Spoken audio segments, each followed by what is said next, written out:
Hello guys, welcome to my YouTube channel You and Ma'am. Today we are going to study class 10th Democratic Politics chapter number 1 Power Sharing. So what is power sharing? Power sharing means sharing of powers among different people, groups और organs. मतलब कि अलग अलग लोगों में, groups में या organs में अपनी पावर को डिवाइड करना, पावर को शेयर करना, that is called power sharing. Various types of power sharing is observe in a democratic system. Democratic system में कई प्रकार की पावर शेयरिंग देखने को मिलती हैं. There is common belief that sharing power is equal to dividing power is equal to weakening the country.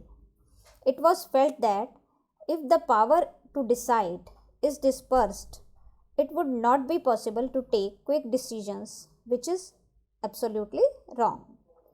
ये एक कॉमन बिलीफ था कि अगर पावर को शेयर किया जाए तो उसका मतलब होता है कि हमारी पावर डिवाइड हो गई, जिससे कि हम कमज़ोर फील करते हैं या हमारा देश कमज़ोर हो जाता है. इसको हम यूँ समझ सकते हैं कि जैसे एक इंसान को बहुत सारी पावर दे दी जाएं तो वो अपने आप को काफ़ी पावरफुल समझता है और समझता है कि हाँ भाई मुझ में पावर है और मैं सब कुछ कर सकता हूँ. लेकिन अगर वो अपनी पावर को दूसरों में डिवाइड कर देता है तो वो ये फील करे कि नहीं, मेरी पावर तो मैंने औरों में डिवाइड कर दी है तो अब मुझ में उतनी शक्ति नहीं रही या मैं कमज़ोर हो गया हूँ.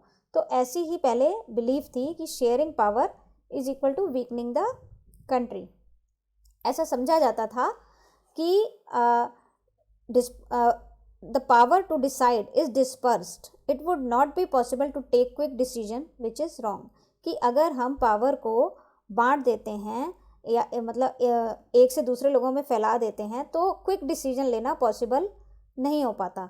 क्योंकि अगर मान लो एक ही के पास पावर है तो वो फटाफट डिसीजन ले लेगा, लेकिन अगर हम अपनी पावर को दूसरे लोगों में बांट देते हैं तो हमें उन सब की एडवाइस लेनी पड़ेगी, उन सबको कॉन्फिडेंस में लेना पड़ेगा कोई डिसीजन लेने से पहले, जिसमें टाइम लगता है. तो पहले ऐसा बिलीव था कि पावर शेयरिंग नहीं की जानी चाहिए, जो कि रॉन्ग था. In this chapter we will discuss the need and importance of power sharing in democracy. इस चैप्टर में हम यही डिस्कस करेंगे कि डेमोक्रेसी में पावर शेयरिंग की क्या आवश्यकता होती है या क्यों ये ज़रूरी है. We start with 2 stories from Belgium and Sri Lanka. तो इस चैप्टर में हम 2 कंट्रीज़ की स्टडी करेंगे, Belgium and Sri Lanka. Both the stories are about how democracy handle demands for power sharing. तो इन दोनों ही स्टोरीज़ में हम ये जानेंगे कि कैसे इन डेमोक्रेटिक कंट्रीज़ ने पावर शेयरिंग की जो डिमांड हुई उसको हैंडल किया या पावर शेयरिंग के महत्व को समझा, किस तरह से उन्होंने इसको अडॉप्ट किया. So first we see the story of Belgium. Belgium is a small country in Europe with a population of over 1 crore, about half the population of Haryana. Belgium Europe की एक छोटी सी कंट्री है जिसकी population लगभग 1 करोड़ है, जो कि क्या है, हरियाणा की पॉपुलेशन की हाफ है. So ethnic composition of Belgium. तो first we see what do you mean by ethnic. मतलब एथनिक का क्या मतलब होता है.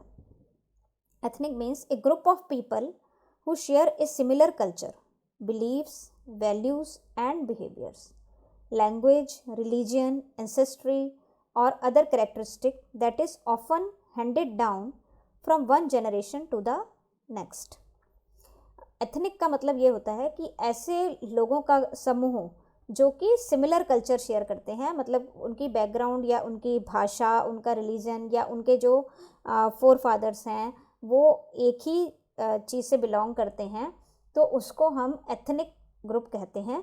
और ऐसा होता है कि ये एक जनरेशन से दूसरी जनरेशन तक ट्रांसफ़र होता जाता है, उनके ट्रेडिशन, उनके कल्चर, तो इसको हम एथनिक कहते हैं. They may come from the same country और live together in the same area. ऐसा भी हो सकता है कि ये लोग एक ही सेम कंट्री के हों या फिर एक ही एरिया में एक साथ रहते हों और एक जैसे उनका कल्चर हो. तो एथनिक का मतलब आपको समझ आ गया होगा. तो अब हम देखेंगे कि बेल्जियम का एथनिक कंपोजिशन क्या है. 59% lives in the Flemish region, speaks Dutch language. इसमें मेनली हम लैंग्वेज के आधार पर उनका एथनिक कंपोजिशन देखेंगे कि किस प्रकार की लैंग्वेज वो बोलते थे। तो 59% लोग जो कि फ्लेमिश रीजन में रहते थे वो डच लैंग्वेज बोलते थे। 40% of people live in the Wallonia region speak French, और जो 40% लोग जो वेलोनिया रीजन में रहते थे वो फ्रेंच बोलते थे। मतलब लैंग्वेज के आधार पर ये एथनिक कंपोजिशन था बेल्जियम का, जिसे हम मैप में इस तरह देख सकते हैं कि ये this is mustard one part is Brussels is the capital of Belgium, and this red one is Wallonia region, and this striped one is German speaking. Okay, तो ये ब्रसल्स है, Brussels is the capital of Belgium. और ये जो 59% people speak Dutch language, 40% of people who lives in Wallonia region speaks French language. 59 plus 40 is equal to 99%, and remaining 1% speaks German language. So this is the division of the people according to their language. तो जैसे कि आपने देखा कि 59% जो capital में लोग थे, सॉरी कंट्री में लोग थे, वो डच बोलते थे, 40% फ्रेंच बोलते थे। तो how this ethnic composition of Belgium created problem. तो अब ये जो बेल्जियम का एथनिक कंपोजिशन था वो उनके लिए एक प्रॉब्लम कैसे बन गया, या प्रॉब्लम कैसे क्रिएट कर रहा था। एक बार हम फिर से देखते हैं ये एथनिक कंपोजिशन ऑफ बेल्जियम, जिसमें मैंने अभी आपको बताया कि Dutch speaking people were 59% and German speaking people were 1% and French speaking people were 40%. This is in the whole country of Belgium. But in capital city of Belgium, which is Brussels, Dutch speaking people were 20% and French speaking people were 80%. So we can see clearly that in the country Dutch were in majority, but in capital they were in minority, whereas French people were in minority in country but in majority in capital. So mainly this create the problem in the country of Belgium, because the minority French speaking community was rich and powerful, so they got the benefit of economic development and education. जो French speaking community थी, जो कि country में minority में थी, लेकिन capital में majority में होने के कारण उनको जो भी इकोनॉमिक डेवलपमेंट होती थी या एजुकेशन या हेल्थ सेक्टर, उसके जो भी फ़ायदे थे वो उन्हें जल्दी मिल जाते थे। इससे क्या हुआ कि जो डच स्पीकिंग पीपल थे उनमें जो उनको एलियनेटेड फील होने लगा कि सब कुछ उनको फ़ायदे ज़्यादा मिल जाते हैं, हालांकि हम लोग कंट्री में मेजॉरिटी में हैं, लेकिन कैपिटल सिटी में हम माइनॉरिटी में हैं, तो इस कारण हमें ये फ़ायदे जल्दी नहीं मिल पाते।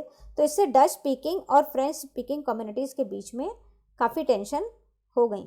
और ये कब की बात है, लगभग 1950s एंड 1960s के बीच की बात है कि दोनों ये जो कम्युनिटीज़ थी, Dutch speaking and French speaking communities, इनमें काफ़ी टेंशन हो गई। तो अब बेल्जियम ने इस जो बेल्जियम कंट्री थी उसने इसको कैसे अकोमोडेट किया इस डिफरेंस को, कि हम इन टेंशन्स को कम कर पाएँ। इन Belgium the government handled the community difference very well. Belgium की जो गवर्नमेंट थी उसने इस कम्युनिटी डिफरेंस को काफ़ी अच्छे से हैंडल किया। Between 1970 and 1993 Belgian leaders amended their constitution 4 times and came up with a new model to run the government. 1970 से 1993 के बीच जो बेल्जियन लीडर्स थे उन्होंने अपने कॉन्स्टिट्यूशन को 4 बार अमेंड किया, जिससे कि गवर्नमेंट चलाने का एक नया मॉडल सामने आया। The constitution prescribes that the number of Dutch and French speaking ministers shall be equal in the central government. दोनों कम्युनिटीज़ के बीच की टेंशन को दूर करने के लिए कॉन्स्टिट्यूशन ने प्रिस्क्राइब किया कि सेंट्रल गवर्नमेंट में डच और फ्रेंच स्पीकिंग मिनिस्टर्स की जो संख्या है वो बिल्कुल बराबर होगी। Thus, no single community can make decision unilaterally, जिससे कोई भी एक सिंगल कम्युनिटी अकेले डिसीजन नहीं ले सकती थी। The state governments are not subordinate to the central government. Many powers are given to them. और क्योंकि वहाँ मेनली प्रॉब्लम ही यही थी कि कंट्री में जो चीज़ मेजॉरिटी में थी वो कैपिटल में माइनॉरिटी में थी, तो मेन प्रॉब्लम सेंट्रल और स्टेट की ही थी। तो इसलिए उन्होंने क्या किया कि जो स्टेट गवर्नमेंट है कि वो अब सेंट्रल गवर्नमेंट की सबॉर्डिनेट की तरह काम नहीं करेगी, उसे काफ़ी उन्होंने पावर्स दे दी।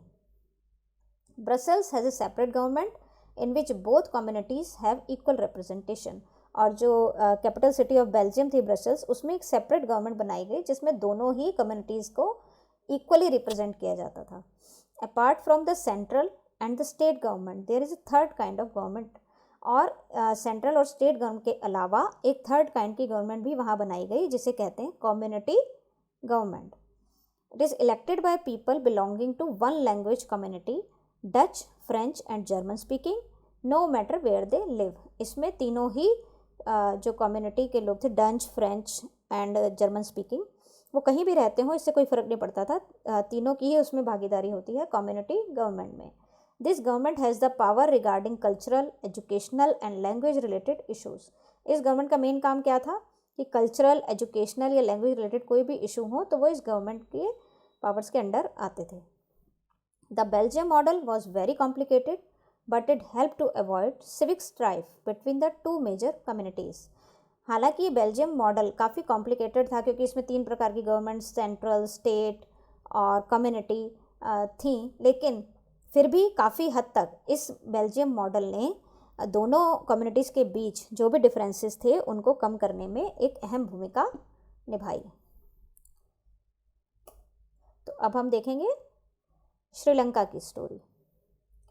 Sri Lanka, an island nation having a population of 2 crore, about the same as in Haryana. Sri Lanka जो कि एक आइलैंड नेशन है, उसकी पॉपुलेशन 2 करोड़ के लगभग है, जो कि हरियाणा के बराबर है। Sri Lanka has a diverse population. Sri Lanka में डाइवर्स पॉपुलेशन है, मतलब वहाँ पर अलग अलग लैंग्वेज, अलग अलग रिलीजन के लोग पाए जाते हैं। तो अब हम देखेंगे ethnic composition of Sri Lanka based on language and religion. अब हम लैंग्वेज और रिलीजन के आधार पर देखेंगे कि श्रीलंका का एथनिक कंपोजिशन क्या है। 74% सिन्हाला स्पीकर्स, वहाँ पर जो 74% लोग हैं वो सिन्हाला लैंग्वेज बोलते हैं। 18% तमिल स्पीकर्स, जो 18% हैं वो तमिल स्पीकर्स हैं।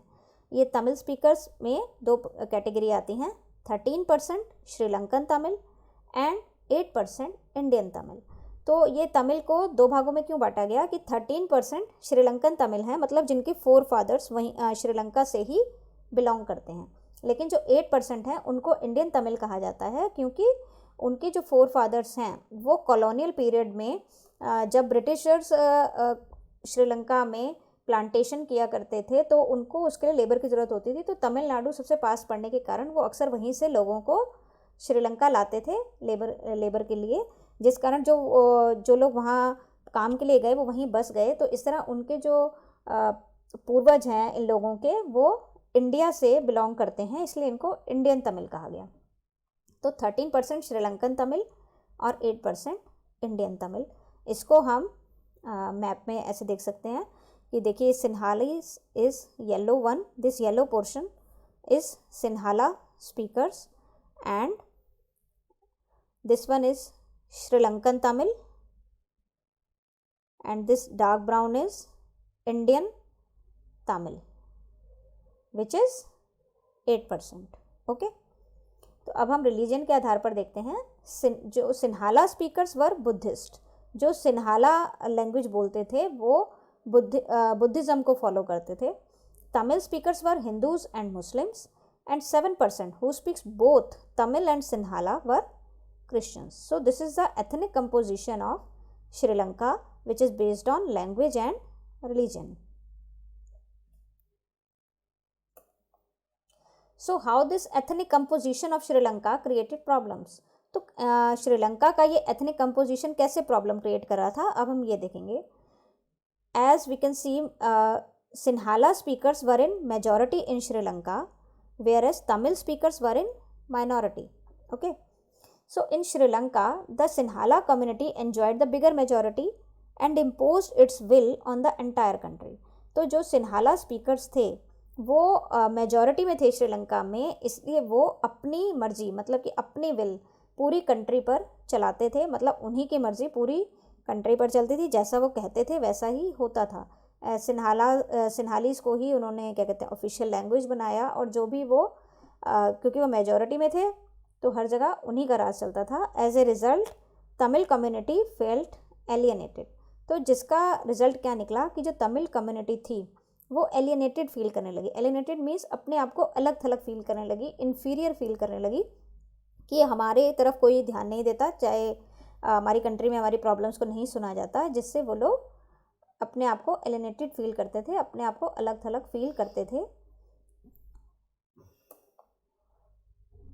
तो मेजॉरिटेरियनिज्म इन श्रीलंका, तो ये जो मेजॉरिटी थी सिन्हाला स्पीकर्स की, इसका कंट्री पर क्या प्रभाव पड़ा इसके बारे में हम जानेंगे। Sri Lanka emerged as an independent country in 1948। The Sinhala community was in the majority, so they had form the government. Sri Lanka 1948 में एक इंडिपेंडेंट कंट्री बनी, और क्योंकि सिन्हाला कम्युनिटी वहाँ पर मेजॉरिटी में थी इसलिए उसकी गवर्नमेंट बनी। They also followed preferential policies that favored Sinhala applicants for university positions and government jobs। तो वो जो भी पॉलिसीज़ उन्होंने बनाई वो सब किसके लिए, सिन्हाला स्पीकर्स को प्रेफरेंस देती थी, चाहे वो यूनिवर्सिटी की पोजीशंस हों या गवर्नमेंट जॉब्स की पोजीशन हो। The measures taken by the government gradually increase the feeling of alienation among the Sri Lankan Tamils. जैसे मैंने आपको पहले ही बताया कि इससे श्रीलंकन तमिल्स काफ़ी नाराज़ थे, अपने आप को एलियनेटेड फील करते थे। Sri Lankan Tamils felt that constitution and government policies denied them equal political rights, discriminated against them in getting jobs and other opportunities and ignored their interest।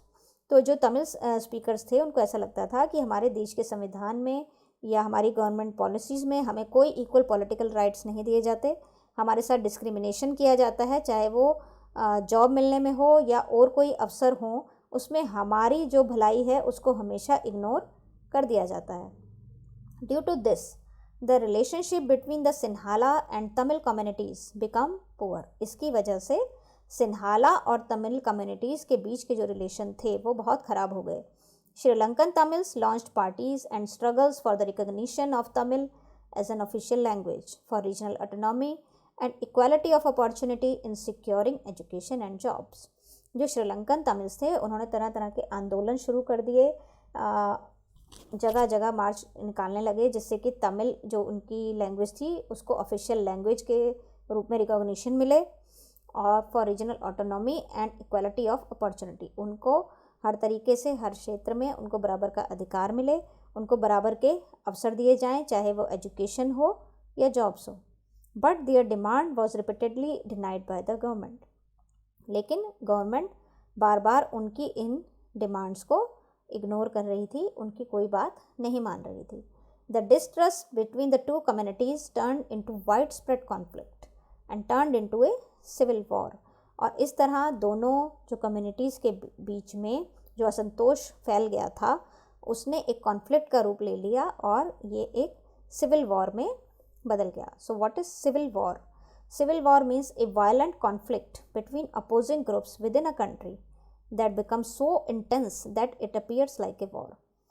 Civil war का मतलब होता है कि जब दो opposition groups होते हैं country के अंदर ही और उनके बीच की कॉन्फ्लिक्ट एक वायलेंट रूप ले ले और ऐसा लगे जैसे कोई युद्ध छिड़ गया हो, तो उसे हम कहते हैं सिविल वॉर। और यही हुआ सिन्हाला स्पीकर्स और तमिल स्पीकर्स के बीच में। As a result thousands of people of both the communities have been killed. जिसका परिणाम क्या निकला कि दोनों कम्युनिटीज़ के हज़ारों लोग मारे गए। Many families were forced to leave the country as refugees and many more lost their livelihoods। कितनी ही फैमिलीज़ ऐसी थीं जिनको कंट्रीज़ एक रिफ्यूजी की तरह छोड़कर जाना पड़ा, और कितने ही लोगों की जीविका के साधन सब नष्ट हो गए। The civil war ended in 2009 and caused a terrible setback to the social, cultural and economic life of the country. ये सिविल वॉर 2009 में ख़त्म हुई, लेकिन इसने श्रीलंका कि एंटायर कम्युनिटी को, चाहे वो सोशल, कल्चरल, इकोनॉमिक लाइफ थी कंट्री की, उसको एक बहुत बड़ा झटका दिया।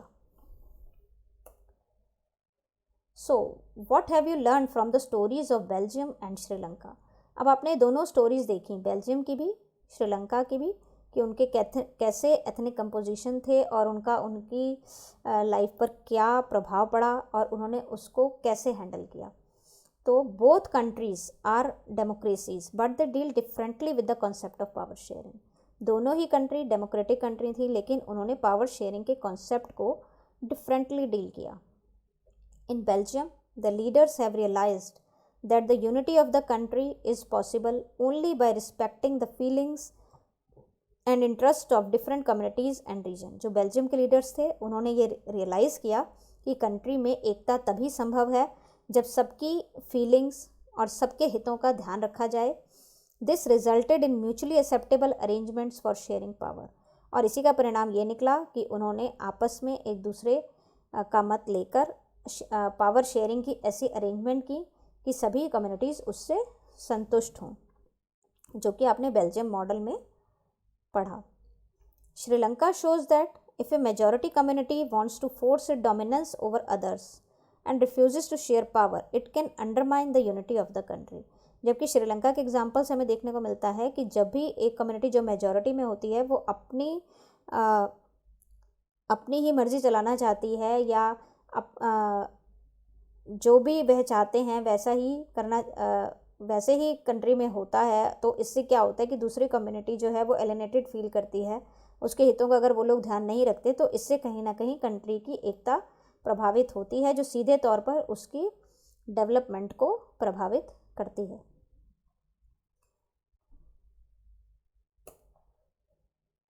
सो why is power sharing desirable. तो अब जैसे हमने इन दो कंट्रीज़ के एग्जांपल देखे, तो अब हम समझ सकते हैं कि पावर शेयरिंग क्यों ज़रूरी है। Power sharing is good because it helps to reduce the possibility of conflict between social groups. Power sharing अच्छी रहती है क्योंकि इससे जो भी सोशल ग्रुप्स होते हैं उनके बीच में किसी भी प्रकार की कॉन्फ्लिक्ट की जो पॉसिबिलिटी है वो बहुत कम हो जाती है। The second reason is that a democratic rule involves sharing power with those affected by its exercise and who have to live with its effect. People have a right to be consulted on how they are to be governed. और second reason क्या है कि सिर्फ कह देने से कि हम एक डेमोक्रेटिक कंट्री हैं, कोई कंट्री डेमोक्रेटिक नहीं हो जाती। इसके लिए जो डेमोक्रेसी का मेन रूल है कि जिसमें हमें लोगों के हितों का ध्यान रखना है, उनके साथ पावर शेयर करनी है और उनको जो उनके राइट्स हैं वो दिए जाने चाहिए, ये सब हमें करके दिखाना होगा, तभी उसको हम डेमोक्रेटिक कंट्री कह सकते हैं। बिकॉज डेमोक्रेसी की डेफिनेशन ही ये है कि democratic is the government which is by the people, of the people, for the people. मतलब जो लोगों के द्वारा बनाई जाती है, लोगों के लिए ही काम करती है, तो उसी को ही हम डेमोक्रेसी कहते हैं। तो democratic rule involve sharing power with those affected by इस एक्सरसाइज। तो डेमोक्रेटिक रूल ये कहता है कि जिसका भी आपके किए गए कार्यों का जिन पर कोई इफेक्ट पड़ता है उनके साथ पावर शेयर किया जाना ज़रूरी है। And who have to live with its effects. और जो भी आप कार्य करेंगे उसके जो भी परिणाम निकलेंगे उन लोगों को उसके साथ रहना है, तो उनका मत जानना बहुत ज़रूरी है। People have right to be consulted on how they are to be govern. लोग कैसी गवर्नेंस चाहते हैं इस पर उनकी कंसल्टेशन लिए जाना बहुत ज़रूरी है। यही डेमोक्रेसी का रूल है। Let us call the first set of reasons prudential and the second moral. तो इसमें हम जो फर्स्ट सेट है उसको हम कह सकते हैं प्रूडेंशियल और सेकंड को कह सकते हैं moral. Prudential means power sharing is good because it helps to reduce the possibility of conflict. मतलब प्रूडेंशियल मतलब होता है जो कि हम दिमाग से सोच समझ कर निर्णय लेते हैं, या जो कि हमें लगता है कि नहीं ये सही है, ऐसा करना चाहिए। और सेकंड होता है मॉरल। मॉरल मतलब नैतिक, जो कि हमारा नैतिक कर्तव्य बनता है कि हमें डेमोक्रेसी में लोगों के हितों का ध्यान रखना है, ये हमारा कर्तव्य है, उनकी हमें सहमति लेनी है। तो ये मॉरल रीज़न होते हैं। The prudential reasons stress that power sharing will bring out better outcomes, whereas the moral reason emphasise the act of power sharing is valuable. Prudential reason इस बात पर जोर देते हैं कि पावर शेयरिंग से हमेशा अच्छे परिणाम सामने आते हैं, जबकि मॉरल रीज़न इस चीज़ पर जोर देते हैं कि पावर शेयरिंग किया जाना बहुत ज़रूरी है, ये अमूल्य है। So now we see the forms of power sharing. Democracy में हमें पावर शेयरिंग को देखने को मिलती हैं, लेकिन इसके अलग अलग रूप देखने को मिलते हैं। जैसे first one is power is shared among different organs of government such as legislature, which are lawmakers, executive, decision makers, judiciary, court system. इसमें क्या होता है कि पावर शेयरिंग होती है गवर्नमेंट के डिफरेंट ऑर्गन्स के बीच में, जैसे कि लेजिस्लेचर जो कि कानून बनाते हैं, एग्जीक्यूटिव्स जो कि डिसीजन लेते हैं, उन लॉ को इम्प्लीमेंट करते हैं, और जुडिशरी जो कि हमारा कोर्ट सिस्टम है, सुप्रीम कोर्ट, हाई कोर्ट या trial courts. This is horizontal distribution of power as no organs can use unlimited power. ये एक हॉरिजॉन्टल डिस्ट्रीब्यूशन ऑफ पावर है, जिसका मतलब होता है कि ये जो तीनों ऑर्गन्स हैं, लेजिस्लेटिव, एग्जीक्यूटिव, जुडिशरी, तीनों की सेम इम्पॉर्टेंस है, एक ही लेवल पर तीनों होते हैं. ऐसा नहीं कि किसी एक के पास अनलिमिटेड पावर है. और यही कारण है कि this form ensures balance of power among various institutions, कि इसमें पावर का बैलेंस रहता है. इसीलिए हम इसको चेक एंड बैलेंस सिस्टम भी कहते हैं. चेक एंड बैलेंस का मतलब है कि हर कोई एक दूसरे के काम पर नज़र रखता है, एक दूसरे के प्रति जवाबदेह होता है, हर कोई बराबर लेवल पर होता है. Okay. Second one is power can be shared among governments at different levels. इसमें क्या होता है कि गवर्नमेंट के डिफरेंट लेवल्स में पावर को शेयर किया जाता है, जैसे कि हम इंडिया में भी देखते हैं. This levels are central government, state government और regional government, municipalities and panchayat. ये लेवल कौन से होते हैं? सबसे पहले आती है central government, then state government and then regional government, which are known as municipalities and panchayat at rural level. This is vertical distribution as power division involves higher and lower levels of government. This distribution is called vertical distribution, मतलब ऊपर से नीचे आना, क्योंकि इसमें higher और lower levels involve होते हैं, जिसमें central government is the highest one. Constitution set the powers of different levels of government. और संविधान में इन सभी लेवल्स की जो पावर्स हैं उनको अच्छे से डिफाइन किया गया है, जिसके आधार पर ये सभी जो डिफरेंट लेवल्स गवर्नमेंट हैं वो कार्य करती हैं. Power, third one is power may also be shared among different social groups. जो अलग अलग सोशल ग्रुप्स होते हैं कंट्री में, उनमें भी पावर शेयर की जाती है. There are different religious and linguistic groups in the country. हर कंट्री में अलग अलग रिलीजियस और लिंग्विस्टिक ग्रुप्स होते हैं. लिंग्विस्टिक मतलब जो लैंग्वेज के आधार पर बने होते हैं. This type of power sharing gives value to social groups in government and administration. ये जो इन ग्रुप्स में पावर शेयरिंग की जाती है, this type of power sharing, ये सोशल ग्रुप और जो सोशल ग्रुप और लिंग्विस्टिक ग्रुप होते हैं उनको गवर्नमेंट और एडमिनिस्ट्रेशन में एक स्थान देती है. Minor communities share A power by this form. इससे क्या होता है कि जो कम्युनिटीज़ माइनॉरिटी में होती हैं उनको कुछ पावर मिलती हैं. Power sharing among various political parties, pressure groups and movements. जैसे कि जो पॉलिटिकल पार्टीज़ होती हैं या प्रेशर ग्रुप्स जैसे हमारे ट्रेड यूनियंस होते हैं या बड़े बड़े इंडस्ट्रियलिस्ट होते हैं. इन जब भी गवर्नमेंट कोई ऐसे डिसीजन लेती है तो उस पर एक इन ग्रुप्स का प्रेशर रहता है कि इनके हितों का उसको ध्यान रखना होता है, क्योंकि इनका कंट्री के डेवलपमेंट में कहीं ना कहीं एक बड़ा योगदान होता है, तो उनको हमेशा उनको साथ में लेके चलना होता है. तो इनसे भी पावर शेयरिंग की जाती है. और मूवमेंट्स जैसे कि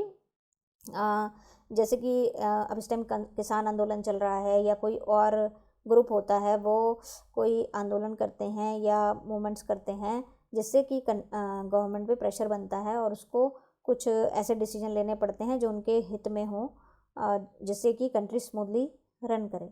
तो ऐसी पावर शेयरिंग होती है. Power sharing among various political parties, pressure groups and movements. Power is shared among different political parties representing different ideologies and social groups. तो ये जो सोशल ग्रुप्स होते हैं, ये पॉलिटिकल पार्टीज होती हैं जिनकी अलग अलग आइडियोलॉजीज होती हैं, उनके बीच पावर को शेयर किया जाना. Groups of traders, businessmen, industrialist, farmers, workers also share government power. जैसे कि मैंने आपको पहले बताया, तो ये जो traders, businessmen, industrialist, farmer, workers, ये सभी गवर्नमेंट में पावर शेयर करते हैं. So these are the different forms of power sharing. तो इस लेसन में मेनली हम यही समझ पाते हैं कि अगर कंट्री को स्मूथली रन करना है तो पावर शेयरिंग बहुत ज़रूरी है, क्योंकि जब सभी घटक मिलकर पावर शेयर करते हैं और देश के डेवलपमेंट के लिए मिलकर काम करते हैं, तभी कंट्री स्मूथली रन करती है और वो डेवलपमेंट की ओर बढ़ती है. So I hope you understand this lesson well. If you like this video, please do share, like and subscribe. Thank you so much, bye bye.